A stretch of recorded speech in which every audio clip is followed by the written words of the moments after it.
በቁርአን ላይ ምን ይላል?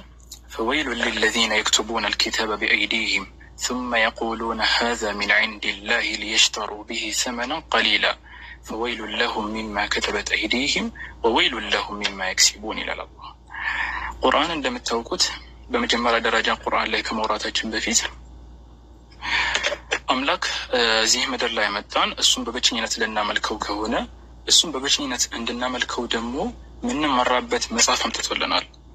ይህን ላይ ኺላፍ የለውም። ሙስሊሞችም ሆኑ ከሙስሊሞች ያሉ ወገኖች ይሄ ላይ ይስማማሉ። ነገር ግን ይህ ትክክለኛው መጽሐፍ የትኛው ነው በምንልበት ጊዜ እኛ ሙስሊሞች ቁርአን ነው ብለን እናምናለን። ቁርአን ነው ብቸኛው ከአምላክ ዘንድ የመጣው መጽሐፍ ብለን ነው የምናምነው። እሱ ደግሞ ማሳያው ውስጡ ብዙ የሆኑ ተአምራቶችን ማዘሉ ነው። ከሌሎች መጽሐፎች በተለየ መልኩ የሌሎች መጽሐፎች ላይ እርስ በርሱ የሚጣረስ ብዙ ነገር እንዳለ አሁን ተመልክተናል። ከዚህ በፊት ሀይከልና ሀይሰም እንደተናገሩት ማለት ምክንያቱም ሰዎች ያዘጋጃቸው መጽሐፍ ስለሆኑ እኛ እንደዚህ በምንልበት ጊዜ እነሱ ደግሞ አይ ቁርአን እኮ እንዴት ነው የአምላክ ቃል የሚሆነው? ቁርአን የአምላክ ቃል አይደለም እና የማን ቃል ነው በስንላቸው ቁርአን የአምላክ ቃል ካልሆነ የማን ቃል ነው? ቁርአን እኮ ግልጽ ነው የአምላክ ቃል መሆኑ በምንልበት ጊዜ አይ የአምላክ ቃል ሳይሆን ቁርአን የነብዩ መሐመድ ሰለላሁ ዐለይሂ ወሰለም የራሳቸው ንግግር ነው ይላሉ። ነስአሉላህ ሰላመተ ወዐፊያ። ቁርአንን በትክክል ያስተዋለ ሰው የነብዩ መሐመድ ሰለላሁ ዐለይሂ ወሰለም ንግግር አለመሆኑን መረዳት ይችላል። እንዴት ከተባለ ትንሽ እውቀት እንኳን ያለው ሰው የቁርአንና የሐዲስን ልዩነት ማወቅ አንድ ማሳያ ነው ለዚህ። እንዴት ከተባለ ቁርአን ላይ አላህ ሱብሓነሁ ወተዓላ ነብዩ መሐመድን ሰለላሁ ዐለይሂ ወሰለም ኺጣብ ያደረገ ነው የሚያናገራቸው።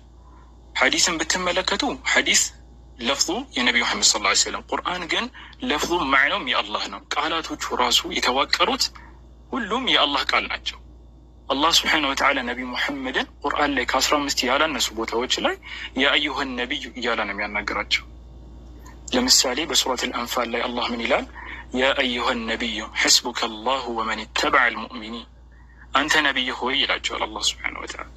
ያ አዩሃ ነብዩ ሐሪض አልሙእሚኒን ዐለ አልቂታል ኢን የኩን ሚንኩም 20 ሳቢሩን ኢላ አኺር አልአያ።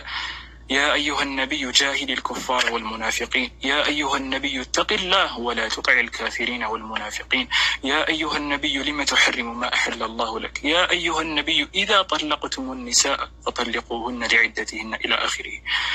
ብዙ ቦታዎች ላይ አላህ ስብሓነሁ ወተዓላ ነቢዩ ሙሐመድን ኺጣብ ነው የሚያደርጋቸው። አንተ ነቢይ ሆይ እያለ ነው የሚያናገራቸው። ነቢዩ ሙሐመድም ሰለላሁ ዐለይሂ ወሰለም ከአላህ ዘንድ የሰሙትን እሳቸው በተመቻቸው አይነት አገላለጽ አይደለም የሚገልጹት። አላህ ያላቸውን አንድ በአንድ ሳይጨምሩ ሳይቀንሱ ነበር የሚገልጹት። አላህ እንዲህ አለ፣ አላህ ያለኝ እኮ እንዲህ ነው ብሎ አይደለም ቁርአን ላይ የሰፈረው። ነቢዩ ሙሐመድ ሰለላሁ ዐለይሂ ወሰለም አላህ ያለውን ቃል ራሱን በመጠቀም ነው። ስለዚህ እንዲህ አይነት አገላለጽ መኖሩ ቁርአን ላይ በራሱ ከአምላክ ዘንድ የመጣ እንጂ ነቢዩ ሙሐመድ ሰለላሁ ዐለይሂ ወሰለም የተናገሩት ንግግር ላለመሆኑ ማሳያ ነው። ሌላው ደግሞ ነቢዩ ሙሐመድ ሰለላሁ ዐለይሂ ወሰለም ራሳቸውን የጻፉት የሚሉ ሰዎች አእምሯቸው በጣም ዝቅተኛ የሆነ ደረጃ ላይ መሆኑን የምናውቀው በምንድን ነው? ቁርአንን እኮ ስናነብ ራሱ ነቢዩ ሰለላሁ ዐለይሂ ወሰለም ይወቀሱበታል። አንዳንድ ቦታዎች ላይ ራሳቸው እየጻፉ ራሳቸውን ይወቅሳሉ። ይህ እንዴት ሎጂካል የሆነ ሰው ያስበዋል? ነቢዩ ሙሐመድ ሰለላሁ ዐለይሂ ወሰለምን አላህ ያረማቸዋል አንዳንድ ቦታዎች ላይ ሲሳሳቱ። አላህ ስብሓነሁ ወተዓላ ለምሳሌ ሱረት አበሰ ላይ ምዕራፍ 80 ከቁጥር 1 እስከ 2 ምናምን 3 ላይ ምን ይላል? አላህ አበሰ ወተወላ أن جاءه الأعمى وما يدريك لعله يزكى أو يذكر فتنفعه الذكرى أما من استغنى فأنت له تصدى يا الله سبحانه وتعالى. النبي محمد صلى الله عليه وسلم عندما توقت መካ ላይ በነበሩበት ጊዜ አዛ የሚያደርጓቸው ብዙዎች ነበሩ። በመሆኑም ትላልቅ ፐርሰናሊቲዎች የሚባሉ እነሱ መስለማቸው እስልምና ላይ ብዙ ጉዳትን ይቀንሳል። ምንም እንኳን ሰው ቢሰልምም ባይሰልም ለራሱ ነው ጥቅሙ። እና እነዚህ ደግሞ ትላልቅ የሚባሉ ባለስልጣናት መሰል የሆኑ ሰዎች ከተራ ሰዎች ጋር መቀመጥ አይወዱም። ይሄ ይታወቃል። ድሮም ላም የነበረን አሁንም ያለ ነው። ከተራ ሰዎች ጋር መቀመጥና ማውራት አይወዱም። ስለዚህ ነብዩ ሰለላሁ ዐለይሂ ወሰለም ለነዛ ትላልቅ የሚባሉ ሰዎች ዳዕዋ በሚያደርጉላቸው ጊዜ አንድ አብደላህ ብን ኡሚ መክቱም የሚባል ሰሐቢ መጣና ለነብዩ መሐመድ ሰለላሁ ዐለይሂ ወሰለም አናገራቸው። ነብዩ መሐመድ ሰለላሁ ዐለይሂ ወሰለም አንዳንድ ንግግሮችን ሲያናግራቸው ከዛ ነብዩ ሰለላሁ ዐለይሂ ወሰለም ፊታቸውን አዞሩበት ተኮሳትረው። ለምንድን ነው እንደዚህ ያደረጉት? እነዛ ሰዎች እንዲሰልሙ ዳዕዋ የተደረገላቸው ስለሆነ። ከዛ በኋላ ለምን ነብዩ ሰለላሁ ዐለይሂ ወሰለም ሁሉም ሰው እንዲሰልም ነው የሚፈልጉት። እነዛ ሰዎች ደግሞ በእንደዚህ አይነት ሁኔታ ዳዕዋ ካልተደረገላቸው አይሰልሙም። ግልጽ ነው አይደል? እውነትን መንገድ ሊስቱ ነው ለክብራቸው ብሎ ነቢ ስ ሰለምን እውነትን መንገድ ሊስቱ ነው ማለት ነው። ስለዚህ ነቢ ስ ሰለም በሚያናግሯቸው ጊዜ አብዱላህ ብን ኡሚ መክቱም መቶ ሲያናግራቸው ነቢ ሙሐመድ ስ ሰለም ዞሩና ፊታቸውን አዞሩበት ተኮሳትረው ማለት ነው። ከዚያ በኋላ አላህ ስብሓነ ወተዓላ ምን አላቸው ቁርአን ላይ? አበሰ ወተወላ ተኮሳተረ ፊቱንም አዞረ። አንጃአሁ ልአዕማ እውሩ ሰሓቢ በመጣላት ጊዜ ወማ ዩድሪከ ለዓለሁ የዘካ እሱ የሚጥራራ መሆኑን በምን አወቅ? አው የዘከሩ ፈተንፈዐሁ ዚክራ ምክርም የሚጠቅመው መሆኑን እንደማይጠቅመው በምን አወቅ? ይጠቅመዋል ማለት ነው። እነዛ ትላልቅ የሚባሉ ሰዎች አማ መን ስተግና የተብቃቃ ሰውማ የደላው ሰውማ ፈአንተ ለሁ ተሰዳ እነሱ እንዲያምኑ ብለህ ወደ እነሱ ትሄዳለህ። ወማ ዓለይከ አላ የዘከ ወአማ መን ጃአከ የስዓ ወሁወ የኽሻ ፈአንተ ዐንሁ ተለሀ እያለ አላህ ሱብሓነሁ ወተዓላ ይወቅሳቸዋል እንዲያረሙ። ምንድን ነው የአላህ ንግግር? በዚህ ላይ ቁም ነገሩ ምንድን ነው? ሰው ታላላቅ ፐርሶናሊቲም ቢሆን ታናናሽ ፐርሶናሊቲ ላይ ያሉ ሰዎች ሁሉም ማመንም መካድም የራሳቸው ምርጫ ነው። ቢያምኑም ለራሳቸው ነው የሚጠቀሙት፣ ቢክዱም ለራሳቸው። ስለዚህ አላህ እንዲህ ያለ ያረማቸዋል። ሌላው ብዙ የሚነሱ ነገሮች አሉ። ነቢ መሐመድ ሰለላሁ ዐለይሂ ወሰለም ራሳቸው ነው የጻፉት የሚሉ ሰዎች የማያስተውሉት ብዙ የሚነሱ ነገሮች አሉ።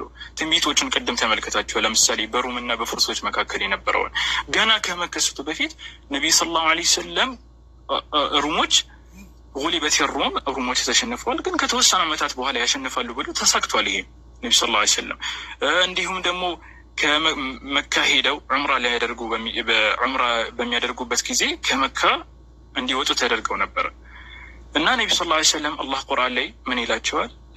ለተድኹሉነ አልመስጂድ ለቀድ ሰደቀ አላሁ ረሱለሁ ሩእያ ቢልሐቅ በሰባት ምዕራፍ 48 ከቁጥር 27 ለቀድ ሰደቀ አላሁ ረሱለሁ ሩእያ ቢልሐቅ ለተድኹሉነ አልመስጂድ አልሐራመ ኢንሻ አላሁ አሚኒን ሙሐለቂነ ሩኡሰኩም ወሙቀሲሪነ ላ ተኻፉን ይላቸዋል። አታስቡ ከተወሰነ ዓመታት በኋላ ትገባታላችሁ ይላቸዋል አላህ። የት? መካን ገና ከመከሰቱ በፊት ነቢ ስ ሰለም እንዲህ ባሉ ጊዜ አላመኑም ሰሓቦች። ከዛ ከተወሰነ ዓመታት በኋላ ይህ ነገር እውነ ሆኖ ነቢዩና ሰሓቦቻቸው መካ ገብተዋል ማለት ነው። ስለዚህ እንዲህ አይነት ብዙ ነገሮች አሉ። ኢንሻአላህ እስከ አኺ ዑመር ካለ አንዳንድ ነገሮችን ከጨመረ ከዛ ኢንሻአላህ እቀጥላለሁ። አኺ እና ቢስሚላህ ወበዕድ። ስለዚህ እነዚህ ነጥቦችን አሁን አኺ ዑመር ያነሳቸው ነጥቦች ከተመለከትን ነቢይ ሰለላሁ ዐለይሂ ወሰለም አይሁድም ይሁን ክርስቲያን ፈጽሞ አግዟቸው እንዳልሆነ መረዳት እንችላለን ማለት ነው። ግልጽ ነው አይደል? አይሁድም ይሁን ክርስቲያን። ምክንያቱም ቁርአን ላይ በራሱ አይሁዶችና ክርስቲያኖችን የሚቃወም ብዙ ነገሮች ስላሉ ነው። ከእነሱ መካከል እንደጠቀሰላችሁ ለቀድ ከፈረ አለዚነ ቃሉ ኢነላሀ ሁወል መሲሑ ብኑ መርየም፣ አልመሲሕ አምላክ ነው ያሉ ሰዎች በእርግጥም ካዱ ይላል። እነሱ አልመሲሕን አምላክ ነው ብለው እያመኑ ሳለ አምላክ ነው ብለው እያመኑ ሳለ ነቢ ስ ላ ስለም እንዲህ አይነት መጽሐፍን እንዲያዘጋጁ እንዴት ይፈቀዳሉ ብላችሁ ታስባላችሁ? ሎጂካሊ ቢኬድ እንዲሁ ደግሞ ለተጂደና አሸደ ናሲ ዓዳወተን እዛው ሱረት ልማኢዳ ከቁጥር 82 ላይ ለተጂደና አሸደ ናሲ ዓዳወተን ሊለዚነ አመኑ ልየሁደ ወለዚነ አሽረኩ እያሉ ለእነዚያ ላመኑ ሰዎች በጣም ጠላትነታቸው የበረታ የሆነው የምታገኙ አይሁዶችን ነው እያለ እነዚህ አይሁዶች ነቢ ሙሐመድን አግዟቸው ነው የሚል ሎጂክ የሚያነሳ ሰው ይሄ ሙግት ራሱ ለመባል ይቀረዋል። እንደዚህ አይነት ጥያቄ የሚያነሳ ሰው ነቢ ስ ላ ሰለም እንዲህ አይነት ነገሮችን ሲጽፉ ቁርአን ላይ እንዴት ነው አይተው ዝም የሚሉት?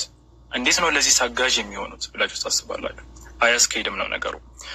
እና ይህ ደግሞ አልበቃ ሲላቸው ምን ይላሉ?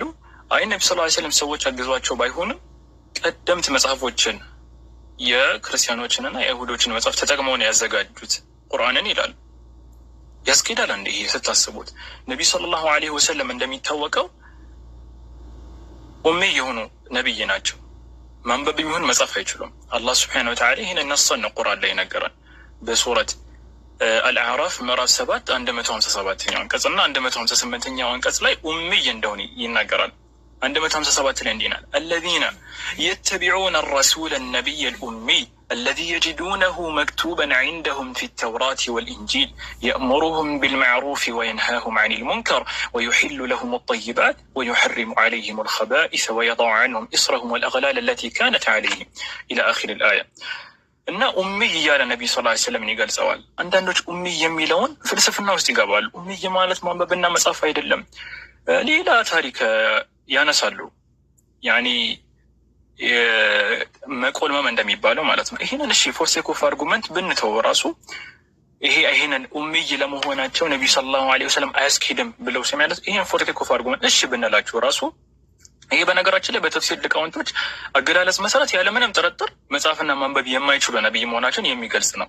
ግን እሺ ብንላችሁ ነቢ ስ ላ ሰለም በሌላ ቦታ ላይ አላህ በሱረት አልዐንከቡት ምዕራፍ 29 ከቁጥር 48 ላይ ምን ይላል? ወማ ኩንተ ተትሉ ሚን ቀብሊሂ ሚን ኪታቢን ወላ ተኹጡሁ ቢየሚኒክ ኢዘን ለርታበ ልሙብጢሉን ይላቸዋል አላህ። ወማ ኩንተ ተትሉ ሚን ቀብሊሂ ሚን ኪታብ፣ እነዚህ እኮ ዝም ብሎ ነው የሚያወሩት። ወማ ኩንተ ተትሉ ሚን ቀብሊሂ ሚን ኪታብ፣ አንተ ከነቢይነት በፊት ምንም መጽሐፍን የምታነብ አልነበርክም። ወላ ተኹጡሁ ቢየሚኒክ፣ እንዲሁም በቀኝ እጅህ የምትጽፍ አልነበረም ይላቸዋል። በቀኝ እጅ የምትጽፍ አልነበረም ሲባል አንዳንዶች ምን ያነሳል? ይህ በግራ አትጽፍም ማለት እኮ አያስኬድም። ምናልባት በግራቸው ሊጽፍ ይሄ አያስኬድም። በቀኝ እጅ አትጽፍም ሲባል አብዛኛው ጊዜ ሰው ልጆች በቀኝ እጃቸው ስለሚጽፉ ነው እንጂ በግራ ይጽፉ ነበር ማለትን አይደለም የሚያስይዘው። ስለዚህ ነቢ ሰለላሁ ዐለይሂ ወሰለም ማንበብ ይሁን መጻፍ አይችሉም። ከዛ አላህ ይህንን ለምን እንዳደረገ ምክንያቱን ሲነግረን አስከትለው ምን ያለው? ኢዘን ለርታበ ልሙብጢሉን ይላል አላህ። ተጠራጣሪና ቀጣፊ የሆኑ ሰዎች ልክ እንደዚህ አይነት ነጥቦችን የሚያነሱ ሰዎች ይጠራጠሩ ነበር። ማንበብና መጻፍ የሚችል ሰው ከሌላ መጽሐፍ ኮረጆ አንድ መጽሐፍ አዘጋጀ ለማለት አዘጋጅተዋል እንዳንል የሚያደርገን ምን አለ? አዘጋጅቶ ሊሆን ይችላል እንዳይሉ ነው። አላህ ሰደል ሊዘሪዓ እንደሚባለው በሩን ከሩቅ ነው የዘጋው። ማንበብ ይሁን መጽሐፍ እንዳይችሉ አድርጓቸዋል። ግልጽ ነው አይደል? ምናልባት ይሄ ቃል ለነቢዩ መሐመድ ሰለላሁ ዐለይሂ ወሰለም ስንጠቀመው ሊደበራችሁ ይችላል። አይደለም። ማንበብና መጻፍ ወደ አንድ ተራ ሰው ሲጠጋ ነው ይሄ ደረጃን የሚቀነሰው። አንድ ተራ ሰው ማንበብና መጻፍ ካልቻለ ይሄ ነቅስ ነው አይደል እንዴ? እሱ ላይ አንተ እንዴት ማንበብና መጻፍ አትችልም? ኬጂ እንኳን የተማረ ሰው ማንበብና መጻፍ ይችላል አይደል እንዴ?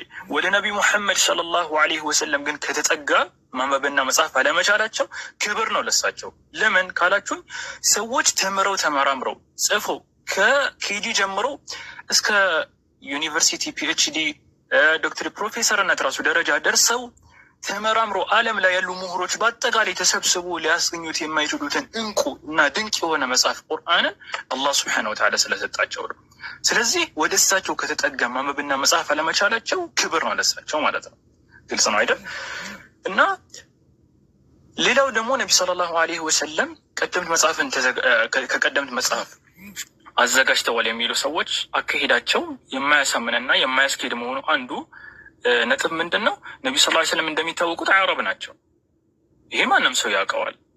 ሙስሊሞቹም ሙስሊም ያልሆኑ ወገኖችንም ይህንን ይመሰክራሉ አረብ መሆናቸውን ማለት እና እስቲ እንበልና ከባይብል ተጠቅመው ነው ቁርአንን ያዘጋጁት የሚሉ ሰዎች በመጀመሪያ ደረጃ ነቢ ስ ላ ስለም አረብ ከሆኑ ሊያነቡ የሚችሉ አያነቡም ግን ሊያነቡ የሚችሉ ካነበቡ ራሱ አረብኛ የሆነ ነገር ነው አይደለ እንዴ? ስለዚህ አረብኛ የሆነ ባይብል ያስፈልጋል ማለት ነው። በዚህ ላይ አረብኛ የሆነ ባይብል ያስፈልጋል። አረብኛ በአረቢክ የተጻፈ ደግሞ ባይብል ለመጀመሪያ ጊዜ ባይብል ትራንስሌት የተደረገው ወደ አረብኛ ነቢዩ ሰለላሁ ዐለይሂ ወሰለም ከሞቱ ከ200 ምናምን ዓመታት በኋላ ነው። ስለዚህ አረብኛ ባይብል ከሌለ ይሄ እንደውም ኢፍ ብለን ነው የጨመርነው ማለት አረብኛ ባይብል ከሌለ እሳቸው መጽሐፍን ማንበብም የማይችሉ ከሆኑ የትኛው ስሌት ነው ቀደምት መጽሐፍን ተጠቅመው ቁርአን ላይ ያዘጋጁት የሚችሉት? ስለዚህ እነዚህ ነጥቦች ሁሉ ውድቅ የሚሆኑ ናቸው። ይሄ በዋነኝነት የሚነሱ ነጥብ ናቸው። እነዚህ እንደ ተጨማሪ ሀሳብ ናቸውና በአጭሩ ደግሞ ያው ይህንን አለመሆኑን ደግሞ ከሚታወቅባቸው ነገሮች አንዱ ቁርአን ቀደምት መጽሐፎችን ተጠቅመው አዘጋጅተውታል የሚል ሰው ካለ ቁርአንን እና ባይብል የሚመሳሰሉ መሆን አለባቸው። ግን ቁርአን አብዛኛው ነጥቦቹ እንደውም ከባይብል በተቃራኒ ሆኖ ይመጣል። አንዳንድ ጊዜ ደግሞ ባይብል ያላቀፋቸውን እውነታዎች ራሶች ቁርአን ጨምሮ ይዛቸዋል ማለት ነው። ኢንሻአላህ ከሰዓት አንጻር እዚህ ላይ አቆማለሁ። አኺ ዑመር የሚጨምረው ካለ ይጨምራል። ኢንሻአላህ ሌሎች ወንድሞችም ይቀጥላሉ።